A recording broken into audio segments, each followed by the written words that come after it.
In our opening song, General John Gowans reflects the life that can be found in Christ, a life balanced and fulfilling.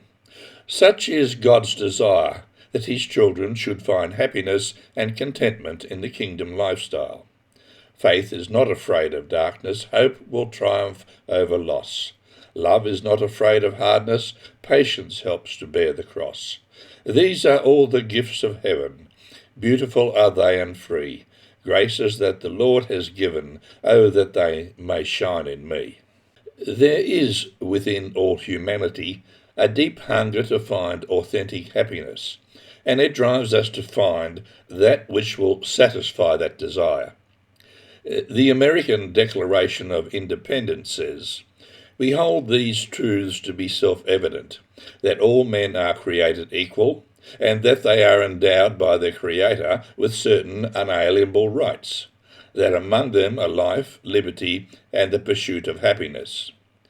It may well be that the authors of this declaration could have used a better word than happiness, for happiness, after all, is a mercurial thing. Dare I suggest that the pursuit of happiness may well be a hollow experience, for after all, a change in our circumstances can render us unhappy in the blink of an eye. Jesus Christ, in his Sermon on the Mount, proclaimed a similar desire for all humanity. We call them the Beatitudes. They stand out amongst the world's great literature, and within them is found the constitution of the kingdom of heaven. In them, Jesus gives all humanity a way of living that is beyond the Ten Commandments. It is the lifestyle anticipated for all those who have accepted his redemptive death and resurrection and have committed their lives totally to him. The emphasis within his words is not so much on outward actions, but on the inward transformation of heart and mindset that is unshakable, stable, and constant, enabled by the grace of God. Blessed are the poor in spirit, for theirs is the kingdom of heaven. Blessed are those who mourn, for they shall be comforted. Blessed are the meek, for they shall inherit the earth. Blessed are those who hunger and thirst for righteousness, for they shall be filled. Blessed are the merciful, for they shall obtain mercy. Blessed are the pure in heart, for they shall see God.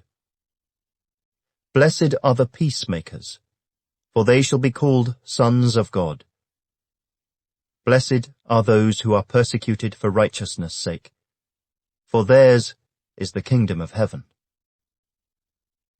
Blessed are you when they revile and persecute you, and say all kinds of evil against you falsely for my sake.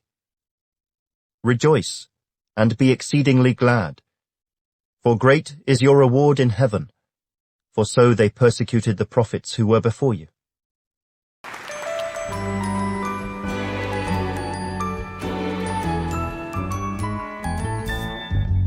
Happiness is to know the Savior, living a life within his favor, having a change in my behavior. Happiness is the Lord.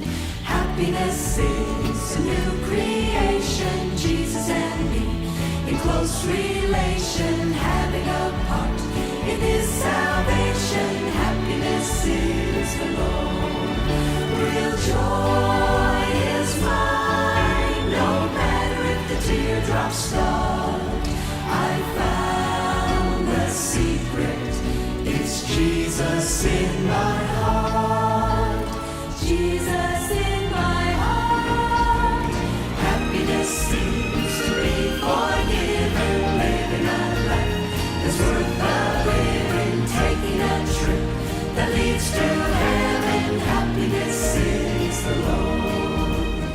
Happiness is the Lord.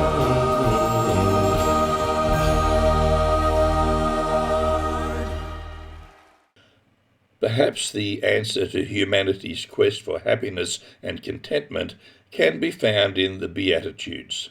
Now, we may well struggle to get a handle on the exact meaning of the word blessed, but suffice to say it has to do with our well-being, contentment, and happiness. When the word blessed is used, it is to communicate a sense of being fortunate or happy, and although these words in themselves are inadequate, the Aramaic word encompasses great happiness, prosperity, abundant goodness, and delight. While biblical paraphrases may distort the meaning of the original text, they can be very helpful for us to get a grip on what is being said. I am not a supporter of the Passion Translation and suspect there are many inaccuracies and distortions in it. However, to try and get some comprehension of the word blessed, I will resort to using it, for it expresses a wide range of characteristics derived from the word blessed. What happiness comes to you when you feel your spiritual poverty, for yours is the realm of heaven's kingdom? What delight comes to you when you wait upon the Lord, for you will find what you long for? What blessing comes to you when gentleness lives in you, for you will inherit the earth? How enriched you are when you crave righteousness, for you will be satisfied. How blessed you are when you demonstrate tender mercy, for tender mercy will be demonstrated to you. What bliss you experience when your heart is pure, for then your eyes will be open to see more and more of God. How joyful you are when you make peace, for then you will be recognized as a true child of God. How enriched you are when persecuted for doing what is right, for then you experience the realm of heaven's kingdom. How blessed you are when people insult and persecute you and speak all kinds of cruel lies about you because of your love for me. So leap for joy, since your heavenly reward is great, for you are being rejected the same way the prophets were before you. As I mentioned earlier, happiness can be a mercurial emotion and as such may not be a solid characteristic on which to build our lives. It is a characteristic that can be taken from us in an instant by our own actions or the actions of someone else. The Bible rarely uses the word happiness, and there is no theological support to make the pursuit of happiness a central theme of Christianity. Interestingly, Jesus never uses the words happy or happiness in his teachings.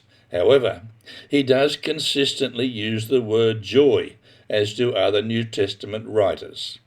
These things I have spoken to you, that my joy may remain in you, and that your joy may be full. Note in this text, Jesus expresses the desire that our inner peace and contentment, our joy, may remain. He is not wanting for us some mercurial, fleeting emotion, but rather something more deep-seated, unshakable, stable, and ongoing. In New Testament writings, joy is seen as something that is solid and unshakable and can survive suffering and trial. It is not an emotion or characteristic that can be taken from us. Both the words of Jesus and the writings of the apostles support this concept. William Barclay says, "The Beatitudes speak of that joy which seeks us through our pain, that joy which sorrow and loss and pain and grief are powerless to touch, that joy which shines through our tears and which nothing in life or death can take away. O joy that seekest me through pain, I cannot close my heart to thee. I trace the rainbow through the rain and feel the promise is not vain, that morn shall tearless be."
It may well be that what we are really seeking in life is not so much happiness, but rather something far more substantial, joy and contentment.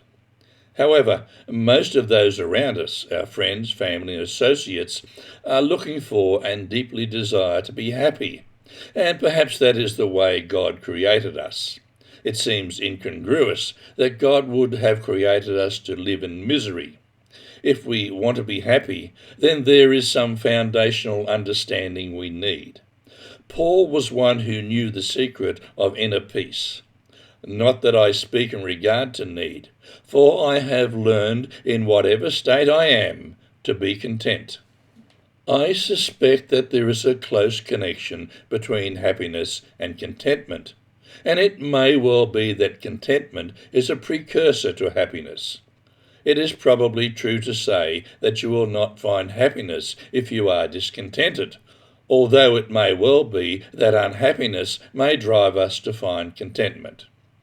Someone has said that contentment is not the fulfillment of what you want, but the realization of how much you already have. You are far better to want all that you have than to have all that you want. Paul also discovered that contentment comes when we truly rely on God and trust Him in all circumstances. And we know that all things work together for good to those who love God, to those who are called according to His purpose. If we truly trust God, then we trust His plan for our lives, even when we don't understand or even desire it. The reality is that only the divine mind can see the way ahead, the end from the beginning. We are called according to His purpose. Paul knew that even though he was persecuted and imprisoned, if he trusted in and followed God's plan for his life, he would find true contentment. Difficulties, trials, and pain may try us, but they can never rob us of our contentment, for we know that we have a God who holds us in the palm of His hand. For many Christians, discontent comes when they resist and turn away from God's will in their lives, when they no longer have an implicit trust and faith in Him and His way for them.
There is a tragedy in the person who goes from relationship to relationship, seeking happiness but never finding it. The source of contentment and happiness must first of all be discovered within our own life. Others may add to and expand our happiness, but they can never be the source of it, since they are as fallible as we are and just as given to failure. While New Testament writers do not indulge in the pursuit of happiness, they do major on joy and contentment. Now, godliness with contentment is great gain, for we brought nothing into this world, and it is certain we can carry nothing out. And having food and clothing, with these we shall be content. One of the great secrets of Christianity is the ability to find and know contentment. The Apostle Paul had learnt, perhaps the hard way, to find that secret for himself. He ties contentment to godliness, and perhaps here is the clue to finding real contentment in life. Godliness is defined as an attitude and style of life that acknowledges God's claim on human life and seeks to live in accordance with God's will. Consequently, we can deduce that finding contentment is directly related to a lifestyle that is lived in accordance to the will of God. We can note here that there is something very basic about this lifestyle. Having food and clothing, with these we shall be content. Perhaps Paul realized that the uncomplicated lifestyle was the quickest way to contentment. The great fallacy of Western civilization is to measure contentment in tangible things like money and possessions.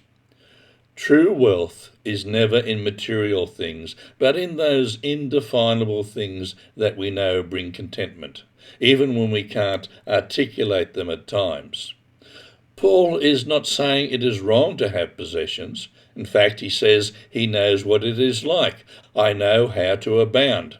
However, the reality of possessions and wealth is that more often than not, they possess the possessor.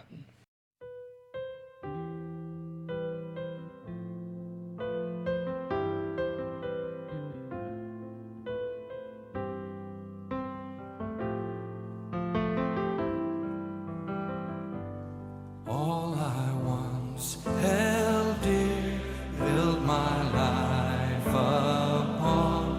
All this world reveres and wars to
knowing you, Jesus, knowing you. There is no greater thing. You're my all, you're the best. You're my joy, my righteousness, and I love you,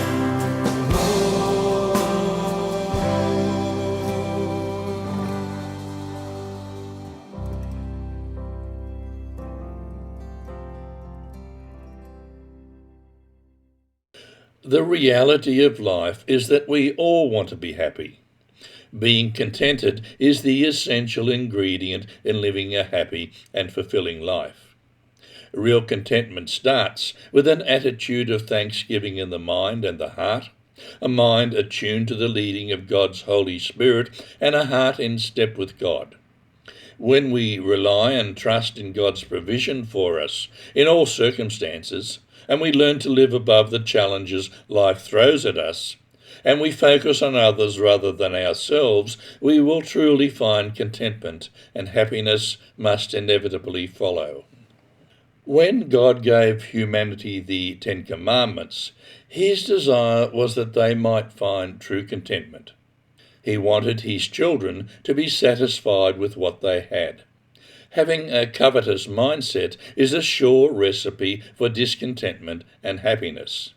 The whole object of advertising in our day and age is to make us desire something else, perhaps something more than we really need. Advertisers are constantly bombarding us with thoughts and images that say, if you only had this, you would be much better off. God did not give us the last commandment because he was some sort of killjoy. You shall not covet your neighbour's house. You shall not covet your neighbour's wife, nor his male servant, nor his female servant, nor his ox, nor his donkey, nor anything that is your neighbour's. Covetousness and contentment are diametrically opposed and cannot coexist.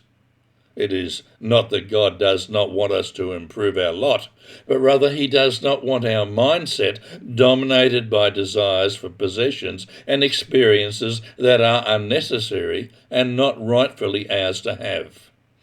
The secret of happiness is found in a contented and joyful heart and mindset. How happy the one whose heart is set free, the people that can be joyful in thee. Their joy is to walk in the light of thy face, and still they are talking of Jesus' grace.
I believe that the pursuit of happiness in itself may well be a quest that can never be realized if happiness is the sole objective.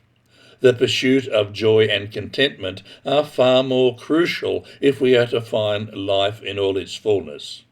It is when we pursue these characteristics we find that happiness is the byproduct and not the central focus. What gift of grace is Jesus my Redeemer? There is no more for heaven now to give. He is my joy, my righteousness and freedom, my steadfast love, my deep and boundless peace. Now, I have often thought that preachers hold before us ideals, and so they should. However, within the delivery of a sermon, there must not only be the ideal, but also the wherewithal to achieve it. In this journey to find joy and fulfillment with its byproduct of happiness, there is a gateway to find these characteristics. To this I hold, my hope is only Jesus, for my life is wholly bound to his. Oh, how strange and divine I can sing, all is mine, yet not I, but through Christ in me.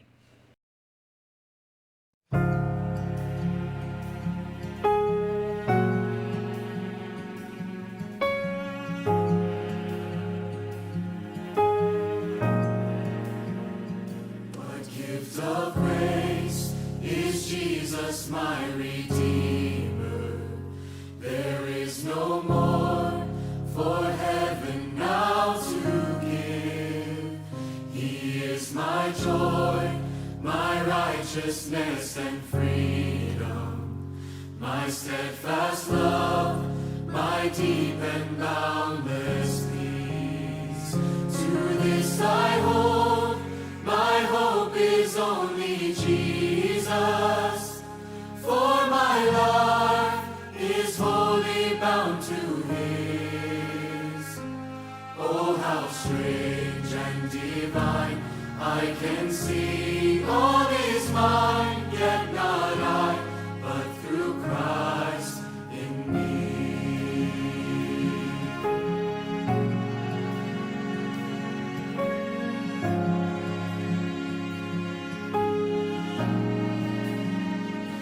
Night is dark, but I am not forsaken, for by my side the Savior, he will stay.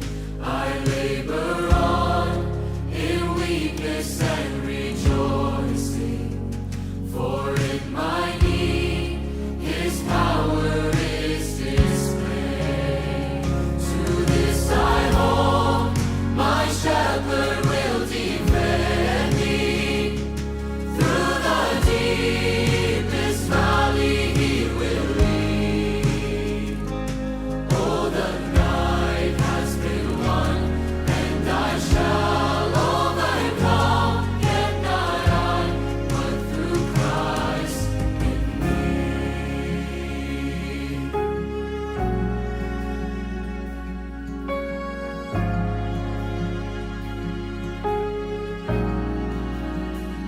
no fate I dread, I know I am forgiven. The future sure, the price it has been paid. For Jesus bled and suffered for my pardon, and he was raised to overthrow the grave. To this I hold, my sin has been defeated. Jesus now and ever is my plea. Oh, the chains are released, I can sing, I am free, yet not I, but through Christ in me.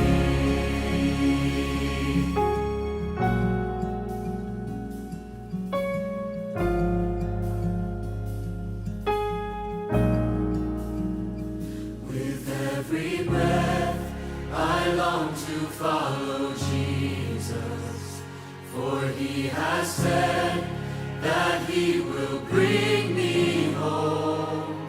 And day by day, I know he will renew me, until I stand with joy before the throne.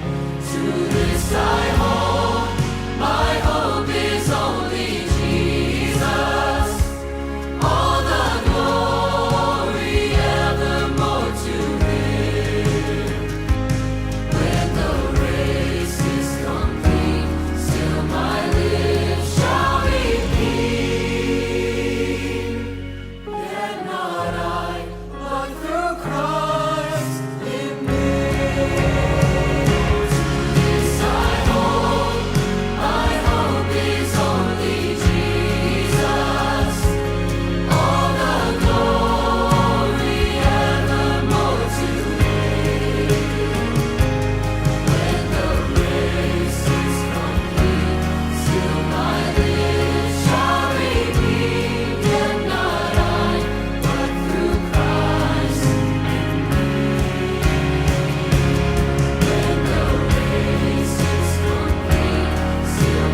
Yet not I, but through Christ in me.